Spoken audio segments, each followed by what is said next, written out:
পরবর্তী সমাবেশে এখানে উপস্থিত রয়েছেন বাংলাদেশ জামায়াত ইসলামী শহীদ কাফেলার সখীপুর উপজেলার সম্মানিত আমির অধ্যাপক আল আমিন, আজকের এই প্রোগ্রামের সম্মানিত সভাপতি আমাদের মাঝে উপস্থিত আছেন টাঙ্গাইলের গর্ব টাঙ্গাইল জেলা জামায়াতের অ্যাসিস্ট্যান্ট সেক্রেটারি, বাসাইল উপজেলার সাবেক সফল ভাইস চেয়ারম্যান, বাংলাদেশ জামায়াত ইসলামীর বাংলাদেশ ইসলামী ছাত্র শিবির, বাংলাদেশ ইসলামী ছাত্র শিবির এবং জামাত ইসলামীর বিভিন্ন বিভাগে আজীবন দায়িত্ব পালন করে আসা সেই মুসলিম জামায়াতে সখীপুর বাসাইল থেকে বাংলাদেশ জামাত ইসলামী যাকে মনোনীত করেছেন আগামী সংসদ সদস্য প্রার্থী হিসেবে সেই যোগ্য নেতা আমার প্রিয় বন্ধু অধ্যাপক মৌলানা শফিকুল ইসলাম খান, বিভিন্ন স্তরের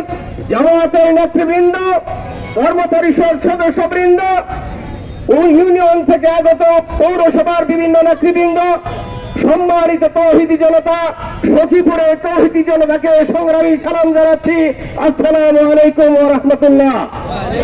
প্রিয় ভারত, যে মুহূর্তে ফিলিস্তিনের শিশুদের লাশ ছিন্ন ভিন্ন হয়ে ইসরায়েলের বর্বরিত হামলার কারণে আকাশে উড়ে বেড়ায়, যে মুহূর্তে ফিলিস্তিনের শিশু সন্তানরা খেতে না পেয়ে ঘাস চিবিয়ে খায়, সেই মুহূর্তে আমরা লক্ষ্য করছি মধ্যপ্রাচ্যের বিলাসী হুজুররা শায়েকরা আস্ত উট ফুড়ো করে দস্তরখানে বসে খাওয়া খায়। প্রিয় ভাইরা, তারই ধারাবাহিকতায় বাংলাদেশে আমরা লক্ষ্য করছি কিছু কিছু ঘুমটা পড়া শায়েকগণ সেই ইসরায়েলের পক্ষ অবলম্বন করে হামাসকে সমালোচনা করে।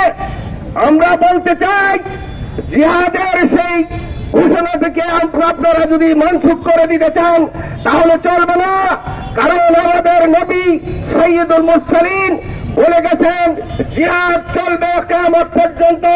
আমাদের শানিত ধার, আমাদের শানিত মুখের জবান, আমাদের হাত কখনো নিবৃত হবে না।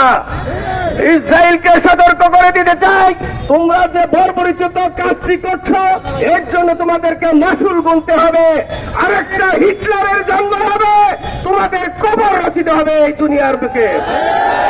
প্রিয় ভাইয়েরা, সেই সাথে আপনাদেরকে সতর্ক করে বলতে চাই, আমাদের পার্শ্ববর্তী দেশ ইসরায়েলের মুসাদের সাথে রস সংযোগ করে আমাদের এই ভূখণ্ড মাতৃভূমিকেও তারা আগ্রাসন চালাতে চায়।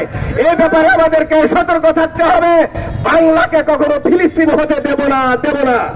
প্রিয় ভাইয়েরা, আমি ফিলিস্তিনের উপরে নৃশংস হত্যাযজ্ঞের তীব্র নিন্দা জানিয়ে জাতিসংঘ তথা আরব লীগ এবং মুসলিম সম্প্রদায়কে আহ্বান জানাতে চাই, সকলে ইসরায়েলকে বয়কট করুন, ইসরায়েলের পণ্যকে বর্জন করুন, ইসরায়েলকে এক ঘরে করে এর থেকে ক্ষান্ত হওয়ার জন্য ব্যবস্থা গ্রহণ করুন। সকলের সামরিক শক্তি, আধ্যাত্মিক শক্তি দিয়ে এই রাহুকে আমাদের উপর থেকে মুক্ত করতে হবে। এবং আমি ইসরায়েলের তীব্র নিন্দা জানিয়ে, বর্বরিত হামলার তীব্র নিন্দা জানিয়ে আমি আমার সংক্ষিপ্ত কথা এখানে শেষ করছি। আল্লাহ হাফিজ। বাংলাদেশ জিন্দাবাদ, বাংলাদেশ জামায়াত ইসলামী জিন্দাবাদ জিন্দাবাদ। আসসালামু আলাইকুম ওয়া রাহমাতুল্লাহ।